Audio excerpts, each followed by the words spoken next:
Sam Wilson, played by Anthony Mackie, had an impossible shoes to fill in this movie, but damn, did he stomp his way into greatness. From the moment he stepped into his suit, you can feel it. Marvel didn't just give us a new Captain America. They built an armored juggernaut by fusing the best of Cap with Falcon's high flying power. Sam Wilson is like Steve Rogers, but on overdrive.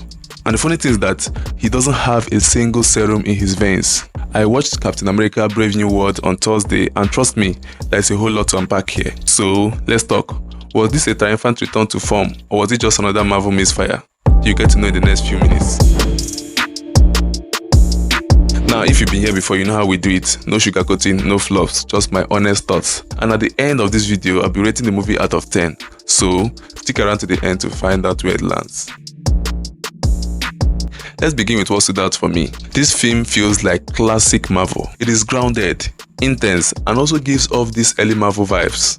At the core of the movie is about Sam Wilson's inner struggle and the nagging doubt that maybe Steve Rogers made a mistake by giving him that shield. There is this line in the movie that hit me so hard, I had to write it down. As the new Captain America, you have to be on point because there is always someone waiting to take your seat. That statement from Sam Wilson resonated with me on a personal level, as someone that is actually facing something similar in real life. And I'm actually happy that in a way I can understand how Sam Wilson was feeling at that point in time. It's not just about superheroes, it's about life, about proving yourself in a world that is ready to count you out at the slightest opportunity. The power play, both political and physical, was on fire. The movie doesn't drown in forced humor like in some recent Marvel movies. When there's a joke, it lands, and when it gets serious, it stays serious. Speaking of tying up loose ends, do you remember that celestial being that popped out of nowhere in the movie Eternals? Do you remember that one? You never got any follow-up story for it? Well, thank goodness they remembered it in this movie. It wasn't just mentioned in a throwaway line. It had a major role to play in this movie, and I'm glad that Marvel Universe actually acknowledged it and included it in the story.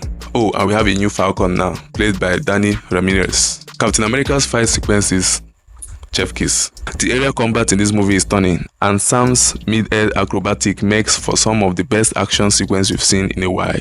But hands down, my highlight scene is Captain America vs Red Hulk. That fight was brutal. Sam got wrecked in this movie. At some point, I had pity for him. I was genuinely thinking like, bro, you are still human. Why are you fighting a Red Hulk? That's basically like mission. Which brings me to my hot take. Sam Wilson needs the serum, like yesterday. Yes, I said it. He needs that serum. Red Hulk is just the beginning. Thanos level threat is coming, and no amount of Wakanda tech is going to save your body from being slammed by one of these cosmic warlords. I'm serious. He needs that serum as soon as possible. Please, throw away that noble no serum mindset. You need it, bro. You need it. There aren't much things to dislike in a movie, but if I want to nitpick, the biggest L for me isn't from the movie, but from the trailers. The trailers straight up spoiled the Red Hulk review for me. I understand that it was a marketing strategy for them, but I feel like they would have still showed the Red Hulk if it was so important to them, but without telling us who the Red Hulk is. The trailer straight up showed us that Harrison Ford, who played the president, was the Red Hulk, and it watered down the impact of that review for me, at least. Imagine how insane it would have been if we didn't see it coming. But well, marketing, I guess. Also, the CGI had some rough spots. Not terrible, but noticeable. Also, some of the dialogue, especially a certain motivational speech, which felt so bland and generic. I wanted something inspiring, you know, something that gives me the chills, but it kind of fell flat. Overall though, the movie was so much fun. Marvel died a little bit back to what made them great in the first place. A grounded story, nice character arc, and a battle that actually matters, even though the battle wasn't that much. And for my final rating, drumroll please, I'll be rating this movie a solid 8.5 out of 10. So what do you think? Whatever it is, drop your comments down there, let's talk. And as always, I'll see you in the next one. Cheers.